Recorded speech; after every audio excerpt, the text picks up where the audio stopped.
This question is so on point. I actually giggled because in my classes, I specifically tell people, go ahead and move your body in ways that you think you look weird. It is so welcome in my class. And I actually believe that that's part of the reason why at the end of class, the most common look on people's faces is that of shock, because suddenly they're able to move parts of their body they couldn't move in years, or they have no pain, or they have significantly reduced pain. They're like, how the fuck is that possible after years of bouncing around from doctor to doctor and body worker to body worker? Suddenly after 1 hour, I have no pain. And I think that when we have chronic pain, we're constantly going around and people are poking and prodding and examining, and we're pushing ourselves through the pain. And it's this constant stressful engagement with our bodies. And a core principle of the Dancing with Pain method is freedom, not just freedom from pain, but freedom in our bodies, freedom of our thoughts, freedom of who we are, like free self-expression. And I think that's critical and so undervalued as a part of enabling ourselves to heal. I know for a lot of people, so I believe pain and any kind of chronic health issue can have so many different causes. I mean, there's a group of people who say everything's spiritual, and I think that's bullshit. Sometimes it's environmental, sometimes it's physical, sometimes, yes, it's spiritual. But I think that one really important thing is to release, for example, anger. I had a bottle smashing range in my 20s in my backyard, and my neighbors thought I was stark raving mad. It's not that I didn't care what they thought.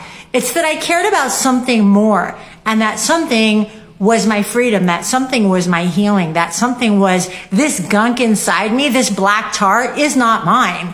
And so I'm letting it out. I am not hanging on to it. So you don't need permission to move in ways that may seem stupid or silly, but if you want permission, here it is. You have my permission, do it.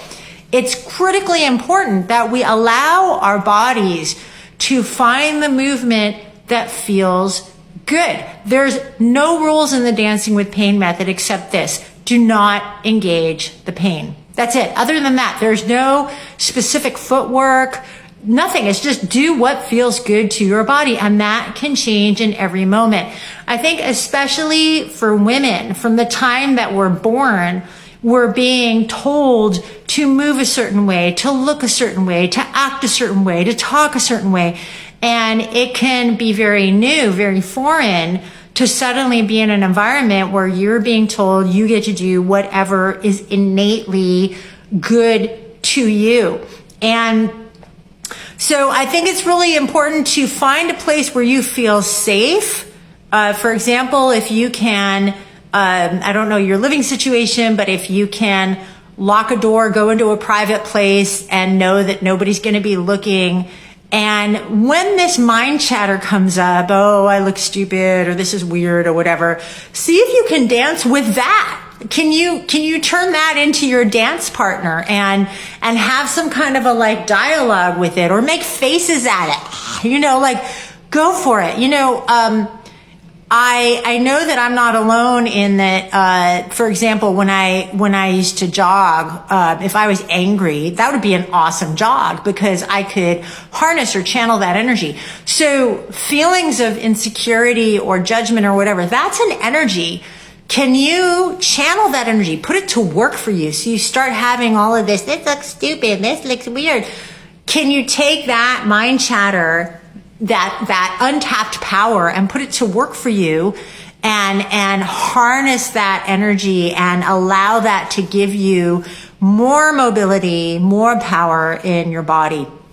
I don't know where you live, but if you're in the greater Seattle area, you are so welcome to come to my in-person events. I also have an online event coming up, and I would love to get into the weeds more with you. And you can find out more at dancingwithpain.com/events.